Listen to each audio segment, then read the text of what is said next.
Hi, everybody. How you doing today? Today, we're going to talk again about that challenge with the FMLA to ADA transition.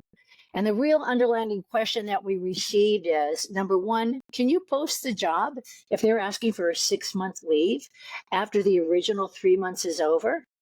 And then the other question is, well, can you ask for a medical certificate to clarify the need for an additional 3 months? Once that initial 3 months of FMLA is over, I'm going to go through the questions step by step so I can really address their specific concerns. The employee will be out 6 months based on the initial medical certificate received. So we know they're going to exhaust FMLA. They've already exhausted 3 months of their FMLA, and we are waiting until the day after they exhausted the FMLA as a policy to send a notification letter regarding potential protection under the ADA. When they communicate this to the employee, they're asking them for additional documentation, but they're not sure if that's accurate or not.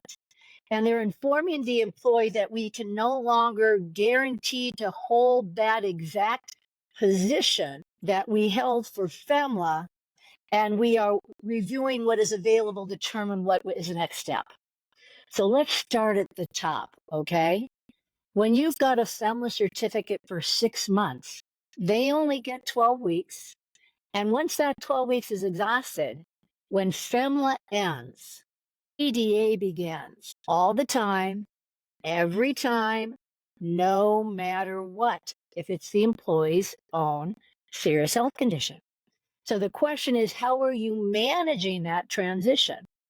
And my suggestion is that you start at the 10th week. And on the 10th week, you're sending the employee a notification that the FEMLA is about to exhaust, and they've asked for an additional 3 to 4 months of leave. And we need to engage in the interactive process to determine if they're a qualified individual with a disability. Now, why is this significant? If you just automatically give 6 months of leave, and then we're cutting you off, you've implemented a company policy. You have not complied with the American with Disabilities Act. The American with Disabilities Act is very, very explicit about engaging an employee one-on-one, case by case, with their disability, with their location, with their job title, with their responsibilities, with their particular level of supervisory information, with their particular level of responsibility, with their particular skill level.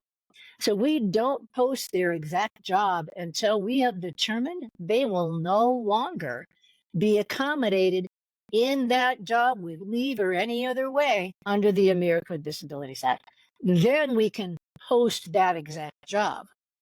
But what we're doing now is we're identifying any other job in the organization that we can accommodate if there's no way that we've determined with a very diligent interactive process to accommodate them in their exact job. So that's one portion of it. Please do not post your jobs. Please do not let employees know that they're going to have to lose their job if you do not have a very clear record of engaging the employee in an interactive process. And everybody, that's not emails. That's talking to the employee and getting involved in a discussion about how they think they could perform the functions of their job with an accommodation. So the rest of the question asked is, will they need to provide additional documentation? Well, of course they will, because now I need to know function by function and methodology by methodology. In other words, how do I perform the function of that job? Not just the job is to document letters, the job is to move boxes, but how do I move those boxes? That's how I accommodate. I'm sitting down with an employee, engaging in a discussion line by line. Can you tell me, Julie, how you could move those boxes if you're no longer able to pick up 20 pounds? Can we look at some equipment that would work in the environment we're in, for example, or how you could type those letters with bilateral tunnel? Let's look at the equipment together. So we are absolutely asking the employee to inform us, how does your disability impact your ability to perform each one of your job functions in the standard operating procedure? And then what do we need to modify for you? That's the discussion I want to have. And if I have a FMLA medical certificate that does not spell that out in enough detail, then I'm going to be requesting clarification through the employee to have the employee sit down with their medical provider and they discuss how their disability impacts their ability to perform the essential functions of the job and what exactly they would suggest we do to overcome that challenge. That's the ADA interactive process, everybody, is overcoming challenges and the effort you put in there to mitigate those restrictions that keep them from performing those functions of the job. So let's go on to the rest of the question. Can we send communication to the employee before they exhaust FMLA, telling them they're about to exhaust? Yes, please do. On the 10th week, send them a letter. Tell them your FMLA is about to exhaust. And yeah, by the way, you're going to lose your health care benefits unless we have a company policy that protects them. And if we don't, they're highly motivated to return back to work. Think about Pregnancy Workers Fairness Act versus FMLA.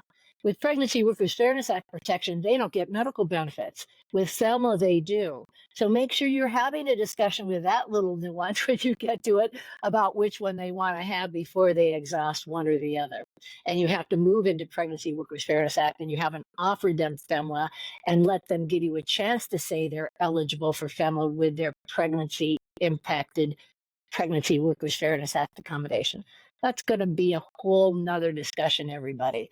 But the point is the question of getting medical documentation to understand the nature, duration, details of an accommodation, absolutely in an appropriate way. And let's have the employee do that with their medical provider. We're not calling their doctor. Now, it could be down the road, we're doing a much more detailed level of analysis because we can't get the data we need with a second or third opinion or clarification of medical records. But again, that's a very different discussion. We're talking about high-level transition from FMLA to ADA because number one, you're not eligible, you've exhausted.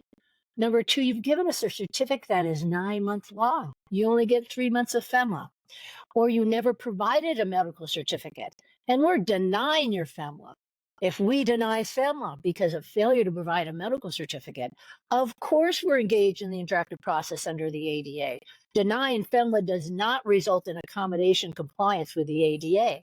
So all of these are nuanced issues that your standard operating procedure should not change. If you check out leavemanagementsolutions.com, you'll see that we've got flow charts and we've got a visual representation of how that process works. And we're suggesting that on the 10th week, you're sending a very comprehensive medical certificate confirming how their disability impacts their ability to perform the functions of their job. We don't want all your medical records. We want you and your doctor to confirm for us how we can accommodate you. So we can sit down and have a discussion with you as to whether we can do that or not. So the answer is yes, of course you can get more medical information. If the information you have you believe is outdated because the employee represented it was, or they do not have enough information for you to understand how to accommodate as opposed to how to get leave. Should we even ask for documentation? Yes, you should. Or should we just place them on 6 months of leave under ADA, another 3 months? No, don't ever do that.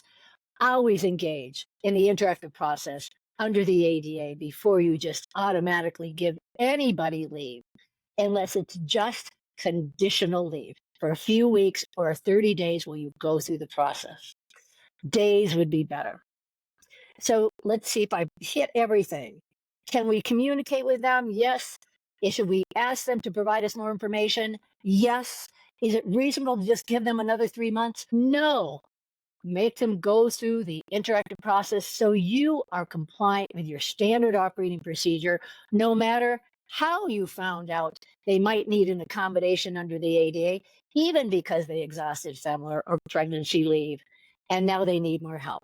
So hope that's helpful for you. Remember, we engage in the good faith interactive meeting and we document. Thanks, everybody. Have a good day.